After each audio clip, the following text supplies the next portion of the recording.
the little rubber bellows. Very important piece of rubber. It keeps water away from the caliper pin. Good idea to just clean it, get rid of old grease. Easiest way to do that is to get a cloth, roll it between your fingers. You can see all the old grease in there. Do that a couple of times.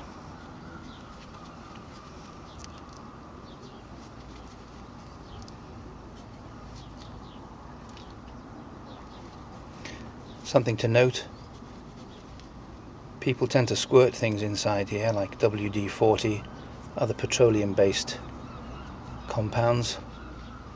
Don't be tempted to do that, it will swell the rubber. This looks to be an original Honda part, and as far as I can tell it isn't swollen. If it begins to swell, it'll stop gripping at the top here and you no longer get the water seal.